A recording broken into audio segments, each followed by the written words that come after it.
Hi, welcome to Soul Tips, simple and practical insights from the Word of God to help you grow spiritually and to live wisely each and every day. In just a few minutes, let's explore helpful truths from God's Word to guide us and to strengthen us in our walk with God. Let's discover today's soul tip for real life discipleship.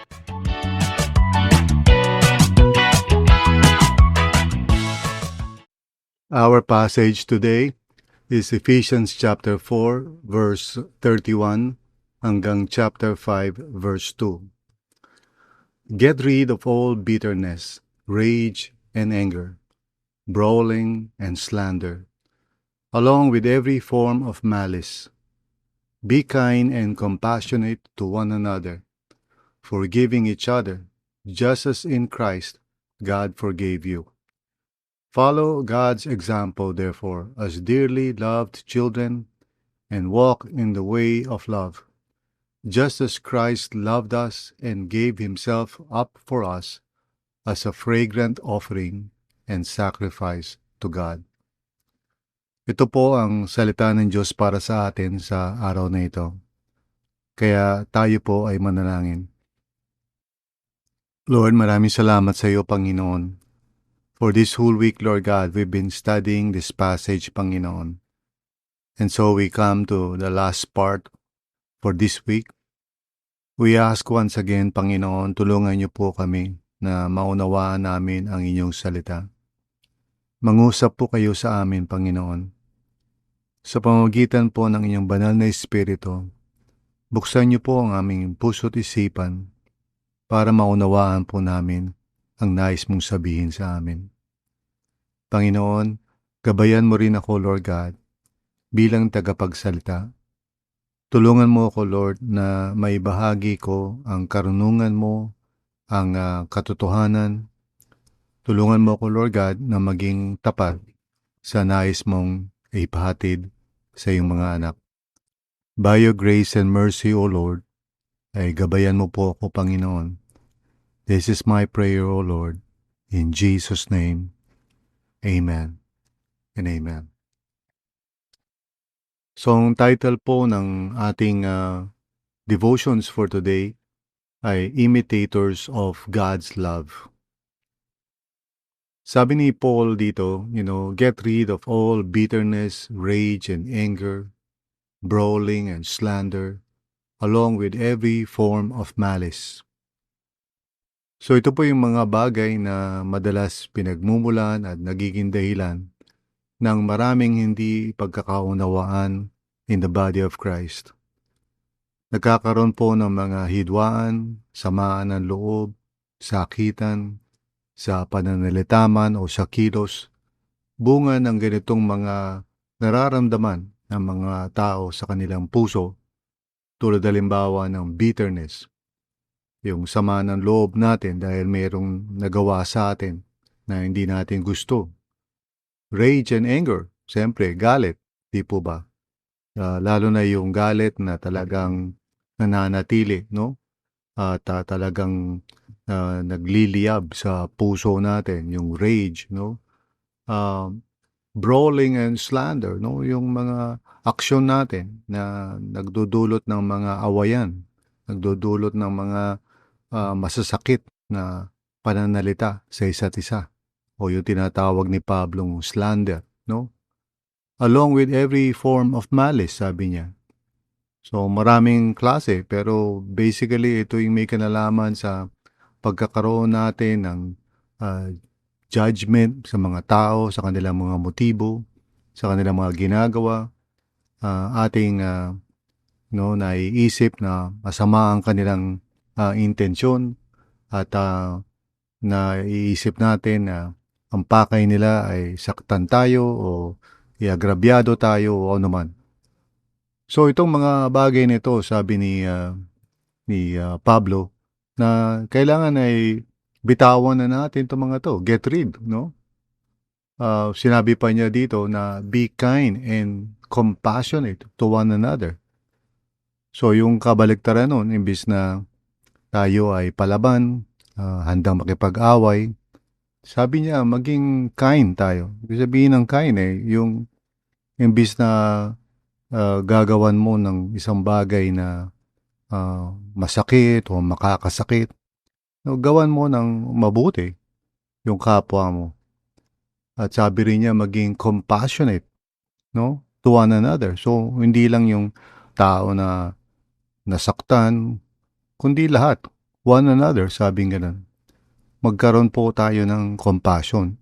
Bakit? Kasi nga po lahat tayo, 'di ba, ay tumanggap ng compassion mula sa Panginoon. Sabi niya, forgiving each other, just as in Christ, God forgave you. Ito yung mahalagang prinsipyo sa ating buhay Kristiyano na lahat ng ating ginagawa, lahat ng utos ng Panginoon na may kinalaman sa ating pakikitungo sa kapwa ay nagmumula sa ating natanggap at naranasan mula sa Panginoon. Hindi tayo gumagawa ng isang bagay na mabuti para lang masabi na tayo ay mabait na tao, kundi dahil tinanggap natin sa Panginoon itong mga sinasabi ni Pablo, yung kindness, compassion, forgiveness. Lahat ito nanggaling sa Panginoon at pinaranas niya sa atin ng ayon sa kanyang biyaya. Hindi niya tayo tinrato o hinatulan ayon sa nararapat. Tayo po ay mga makasalanan na karapat-dapat lamang na mapasailalim sa paghuhukom ng Diyos. We are, ika nga, objects of God's wrath kung tutuusin because of our rebellion. Pero God, through Christ, showed us love and compassion and kindness. At pinatawad niya tayo even while we were yet sinners. Jesus died on the cross habang tayo ay nasa state of rebellion pa. Hindi yung nung tayo ay mabait na. Hindi yung tayo ay ika nga nagbalik loob na, nagsisi na. Bago pa nangyari yung mga yun. Ibinigay na ni Kristo ang kanyang buhay bilang kabayaran sa ating mga kasalanan. At ito ay ginawa niya dahil sa pag-ibig niya sa atin na kung tutuusin ay hindi tayo karapat-dapat na tumanggap. Ito yung naranasan natin at ito rin ang pinagagawa ni Lord sa atin. At magagawa natin to sa pamamagitan ng banal na Espiritu na siyang nagbago ng ating mga puso at isipan at binabago niya ito sa araw-araw. So hindi siya nagbibigay ng utos ng nakabase lamang sa kakayanan natin dahil hindi natin magagawa yun. Pag tayo ay nasaktan ng kapwa, natural lang na isipin natin kung paano tayo makakaganti. Kapag tayo ay na-offend, siyempre natural lamang na magtatampo tayo, aalis tayo siguro o iiwasan natin yung tao. Lahat yan, natural lang lahat yan. Dahil mga tao lang tayo . Ngunit ito ang kakaiba para sa atin. Sinasabi ng Panginoon, dahil nga sa biyaya ng Diyos na ating natanggap sa pamamagitan ni Kristo Jesus, kung ano yung naranasan natin na kapatawaran, pag-ibig, no? Yung kindness ni Lord sa atin, lahat ng mga naranasan natin sa Panginoon, ito ang sinasabi ng Panginoon sa atin. Gawin natin ngayon to sa iba. Sa madaling salita, pass it forward, no? Kumbaga, gawin natin ito dahil ito yung ginawa para sa atin, ito yung natanggap natin. Of course, hindi natin ginagawa yun nang ayon sa sarili lamang nating kalakasan. Dahil siguro kung iisipin natin, may mga pagkakataon na tayo ay na-offend o nasaktan nino man, tapos siyempre masama loob natin. At kung tutusin sa isip natin, parang napakahirap. Napakahirap magpatawad, napakahirap na suklian yung tao ng mabuti, parang gusto nating gumanti. Naintindihan ko yan. At I'm sure yan din ang pagkaunawa ni Pablo at kung sino man na nagsusulat sa banal na kasulatan ng mga aral na may kinalaman sa tunay na pagbabago. Ito ang dahilan bakit una sa lahat, pinatawad tayo ng Panginoon sa pamamagitan ni Kristo Jesus. Upang sa ganon, sa pamamagitan ng kanyang biyaya, ay may pagkaloob niya sa atin ang banal na Espiritu na siyang magbibigay sa atin ng kakayanan upang tuparin ang kalooban ng Diyos na hindi natin kayang gawin sa sarili lamang natin. Kaya kung magtitiwala tayo sa biyaya ng Panginoon, kung magtitiwala tayo sa Kanyang pangako at sasabihin natin, Lord, hindi ko po kayang patawarin itong taong ito o hindi ko kayang mapagtagumpayan yung nararamdaman ko. Pero Panginoon, sa pamamagitan ng iyong kapangyarihan, nananalangin ako at nagtitiwala na magagawa ko ito. Ganyan ang nais ng Panginoon na maging buhay natin at maging relasyon natin sa isa't isa. Kaya sabi niya, follow God's example. So siya yung ating tinutularan sapagkat ang Espiritu ng Diyos ang siyang nananahan sa atin. Kung wala ang Espiritu ng Panginoon, hindi natin magagaya ang Panginoon dahil siyempre Panginoon siya. Pero dahil ang Holy Spirit ay nasa atin, ito ngayon na nagbibigay sa atin ng pag-asa at ng kapangyarihan na ipatupad ang kalooban ng Diyos. Sabi ni Pablo, follow God's example therefore as dearly loved children. So in other words, ito yung naranasan natin at ito yung ating ipinapatupad. Dahil sa pag-ibig ng Diyos na ating tinanggap at tinatanggap sa araw-araw. Ito yung nagbibigay sa atin ng kalayaan, nagbibigay sa atin ng pag-uunawa, bibigay sa atin ng compassion para sa kapwa. So sabi niya, walk in the way of love. Sinabi niya na ito sa umpisa pa lamang ng Ephesians 4. Na kinakailangan na we must walk, yung mamuhay tayo. Not as the Gentiles do, hindi yung katulad nung dati natin. But ngayon bilang mga anak ng Diyos, walk in the way of love. At sabi niya, just as Christ loved us and gave Himself up for us as a fragrant offering and sacrifice to God. Ito yung panibagong mindset o kaisipan ng mga tao na nakikristo Jesus. No longer tayo dapat mamuhay sa mundong ito at lalong-lalo na in our relationship with one another, the way most people live their lives, which is more like utang na loob mo sa akin ito or you owe me, dapat gawin mo ito sa akin o ito yung mga pangangailangan ko, gawin mo ito o ito yung gusto ko mula sa iyo, ibigay mo ito. This is how the world thinks and this is how the world lives. Maging sa marriage o sa family o sa workplace, lagi ang focus natin is toward ourselves. Ano ba ang kailangan ko sa iyo at ano ba ang dapat mong gawin? At kapag hindi mo ginawa ito, hindi mo binigay sa akin yung gusto ko, then magtatampo ko sa iyo. Magagalit ako. Sasamahan loob ko. At kapag hindi mo pa binigyan ng pansin yung mga kahilingan ko, mag-aaway na tayo.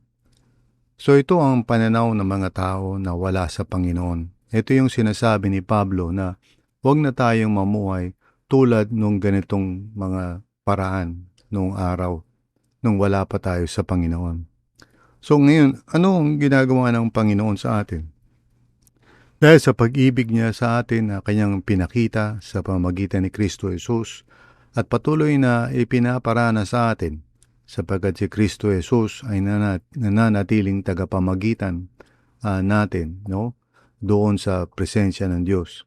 He is our mediator, siya yung pumapagitan, at dapat natin maintindihan na sa bawat minuto, bawat segundo ng ating buhay, patuloy na minamahal tayo ng Panginoon at hindi niya tayo itinatakwil.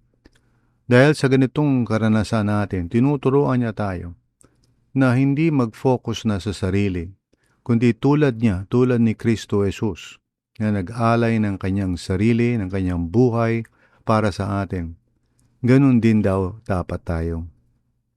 We should be the kind of people na yung mindset natin ay tulad ni Jesus. Hindi papunta sa sarili, kundi papunta sa iba, sa kapwa. This is how the Lord wants us to live our lives. Kaya napakahalaga na tayo po ay ma-set free sa ating mga lumang pananaw, lumang pag-iisip, at ito ay posible sa pamamagitan ng banal na Espiritu. This week ay napag-usapan natin yung mga iba't ibang mga katuruan na may kinalaman sa ating relasyon. Tandaan nyo, ang basehan nito ay kung sino na tayo ngayon kay Kristo Jesus. Ano ang naranasan natin sa pamamagitan niya? Ano ang nararanasan natin ngayon sa pamamagitan niya? At mula dyan sa identity natin kay Christ, dyan dapat nagmumula, yan dapat ang hugot natin in the way we relate to one another.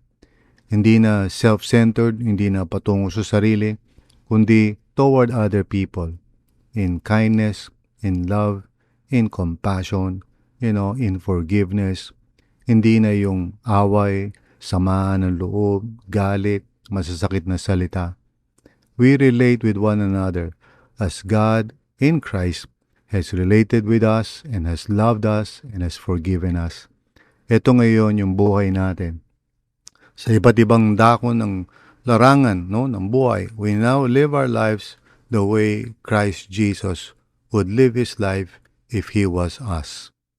So, nawa itong mga katuruan na ito ay magbigay sa atin ng wisdom upang sa ganon in the church as well as in other places kung saan man tayo naroroon ay makita ang liwanag ng Panginoon that we may indeed be the light of this world. So, sa biyaya ng Diyos, ito ay magagawa natin if we continue to trust in the Lord and to walk in the Spirit. Tayo po ay manalangin. Lord, maraming salamat po, dear God, sa iyong biyaya. Salamat, Panginoon, na ikaw, Lord God, ang nagbibigay sa amin ng karunungan, ng kalakasan, ng kakayanan na sumunod at ipatupad ang kalooban mo. Patawarin mo kami, Panginoon, sa mga pagkakataon na umiiral ang samaan ng loob, ang galit, ang hidwaan, kesa ang pag-ibig ng Diyos. Tulungan mo kami, Panginoon, na magkaroon, Lord God, ng pagbabago sa aming pananaw upang hindi na kami maging self-centered, but rather katulad mo, Panginoong Jesus, maging other-centered, full of love and compassion toward others. Lord, alam namin, posible ito dahil sa banal na Espiritu mo na siyang nananahan sa amin. Thank you, Lord. It is in Jesus' name we pray. Amen and amen. So, purihin ang ating Panginoon. Once again, tayo po ay nagtatapos sa ating daily devotions based sa napag-usapan natin noong nakaraang linggo.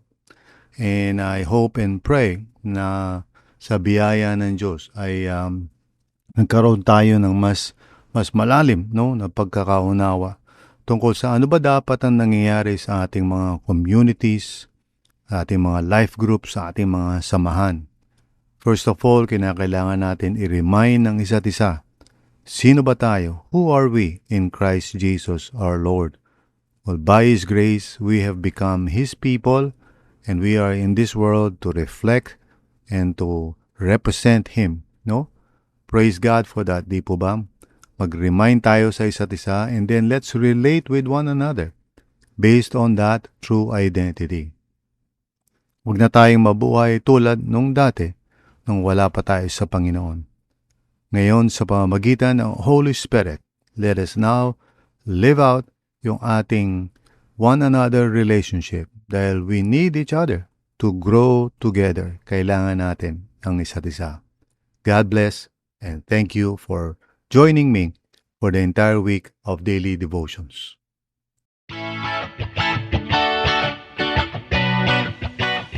Thanks for joining us on Soul Tips today.